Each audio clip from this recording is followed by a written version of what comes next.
मेरी नज़र में एक लड़का है तुम्हारी बेटी के लिए।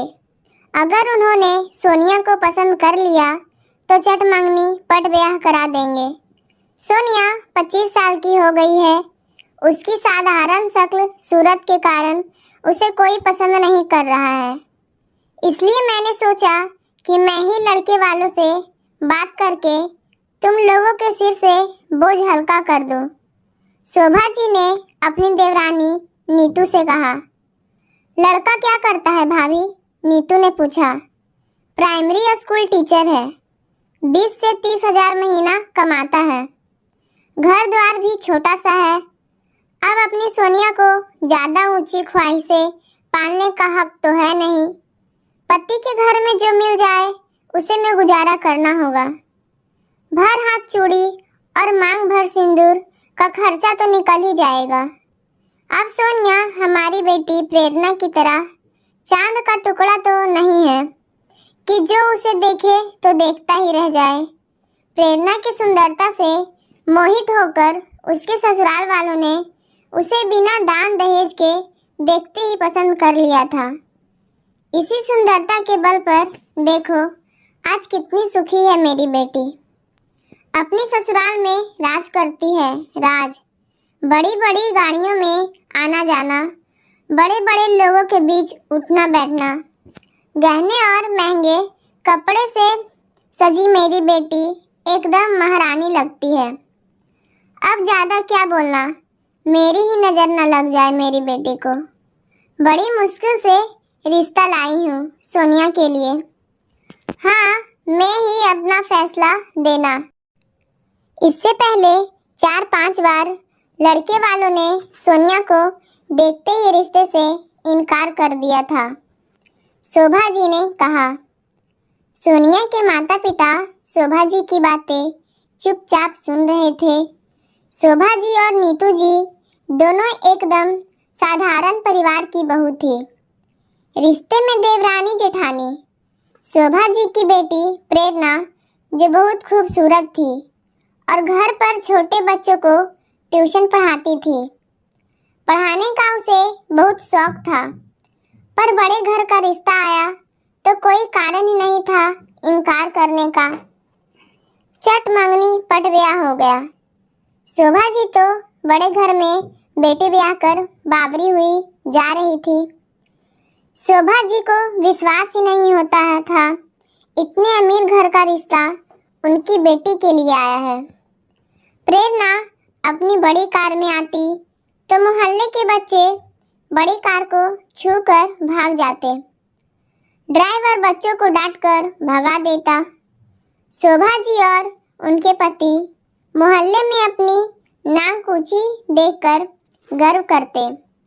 हर वक्त बेटी की संपन्नता के गुणगान करती। यहाँ तक तो ठीक था, पर अपनी बेटी की किस्मत के आगे किसी को भी नहीं समझती। अपनी देवरानी की साधारण शक्ल सूरत की बेटी सोनिया पर हमेशा तंज कसती। खैर, आरव और उसके माता पिता सोनिया को देखने आए। सोनिया को देखने के बाद आरव के पिताजी ने कहा, हमें आपकी बेटी पसंद है। शादी बिना दान दहेज के कुछ करीबी रिश्तेदार और मित्रों की मौजूदगी में होगी। आप लोग ज़्यादा परेशान ना होइए। शादी में सोनिया के पिता द्वारा प्रेरणा और उसके ससुराल वालों को भी निमंत्रित किया गया। अरे बिटिया अकेले आई? दामाद जी साथ नहीं आए। हमने तो 2-3 बार फोन करके उन्हें आमंत्रित किया था। नीतू जी ने प्रेरणा से कहा, जो अभी अभी अपनी बड़ी गाड़ी से उतरी थी।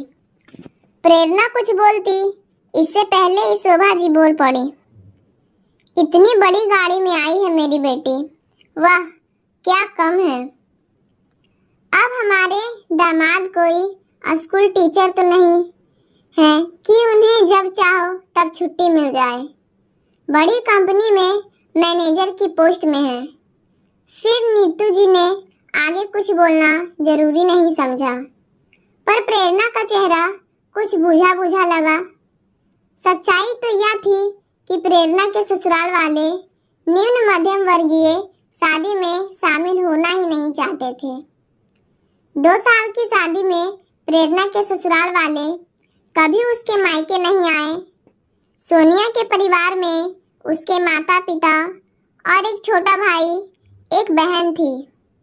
उन्हीं के घर से लगा शोभा जी का परिवार था। सोनिया जब पहली बार मायके आई तो उसके चेहरे की रंगत ही बता रही थी कि वह ससुराल में कितनी खुश है। कुछ दिनों बाद उसके पति आरव उसे लेने आए। उसकी सास ने यथाशक्ति सबके लिए उपहार भिजवाए। वह उपहार छोटे थे पर देने की भावना बड़ी थी। आरव भी घर के सदस्य की तरह व्यवहार करता, ना कि मेहमान बनकर रहता। दामाद जी, खाना लग गया है, खाना खाने चलिए, सोनिया की मां ने आग्रह करते हुए कहा। आप सबकी थाली कहाँ है? केवल 3 थाली देखकर आरव ने पूछा।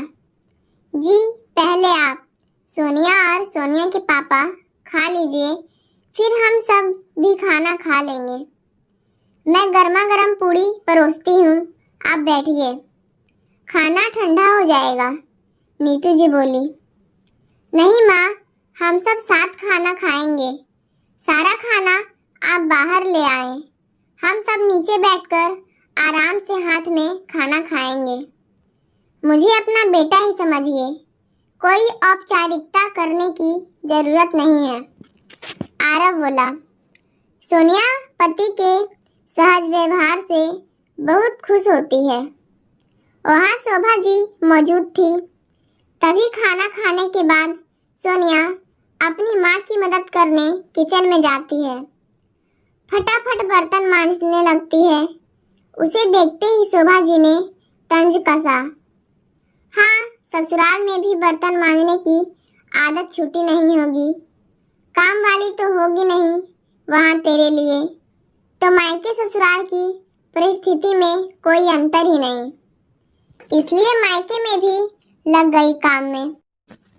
जी बड़ी मम्मी, ससुराल जाकर भी मुझे लगता ही नहीं कि मैं ससुराल में हूँ। बिल्कुल अपने घर की तरह लगता है। हर बात की स्वतंत्रता। वहाँ भी मेरी सास मेरी माँ की तरह मेरी पसंद का पूरा ख्याल रखती है, साथ बिठाकर खाना खिलाती है। हम साथ मिलकर सारा काम हंसते बतियाते कर लेते हैं।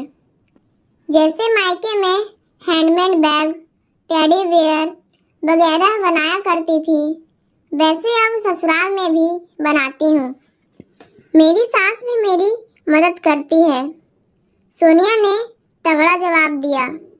कुछ दिन आरव सोनिया के मायके में रहा, लेकिन दामाद नहीं, बेटा बनकर। कुछ दिनों बाद नीतू जी सूटकेस में कपड़े रख रही थी। कहाँ जा रहे हो नीतू तुम लोग? पड़ोस से शोभा जी ने घर आते ही पूछा। भाभी, मैं आने वाली थी आपको बताने।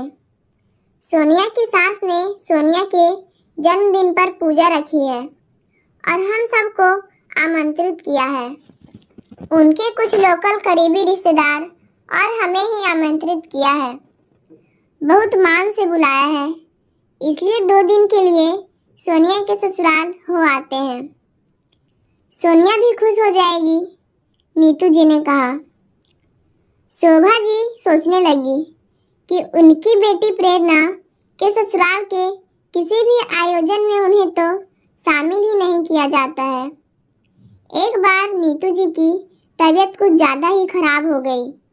बुखार उतरने का नाम ही नहीं ले रहा था। उन्हें हॉस्पिटल में एडमिट किया गया। खबर लगते ही उनकी बेटी सोनिया, दामाद, सोनिया की सास उन्हें देखने आते हैं। दामाद ने अपनी पूरी सारी जिम्मेदारी निभाई। जहाँ पर जरूरत पड़ती तुरंत पैसे निकालते। यह बात अलग थी कि सोनिया के पापा के उसके सारे खर्च किए गए पैसा लौटा दिए। सोनिया की सास ने भी अपना परिवार समझकर घर की सारी व्यवस्था संभाल ली। कुछ दिन बाद शोभा जी के पति का पैरालिसिस अटैक आता है। उनके बेटे और सोनिया के पापा आलोक जी ने उन्हें हॉस्पिटल पहुंचाया। प्रेरणा हमेशा की तरह ड्राइवर के साथ अपनी बड़ी गाड़ी में आई। यह क्या हो गया मम्मी पापा को? प्रेरणा ने रोते हुए माँ के गले लगते कहा, डॉक्टर देख रहे हैं, जल्दी ही ठीक हो जाएंगे तेरे पापा। तेरे ससुराल वाले कितने अच्छे हैं, बड़ी गाड़ी में भेज दिया मेरी बच्ची को, शोभा जी बोली। प्रेरणा पर्स में से फोन निकालकर अपने पहुंचने की सूचना ससुराल में देती है। नया मोबाइल, नया पर्स सब ले दिया है तुझे, शोभा जी खुश होते हुए बोली। बेटा, तेरा चेहरा हमेशा मुरझाया हुआ सा क्यों लगता है?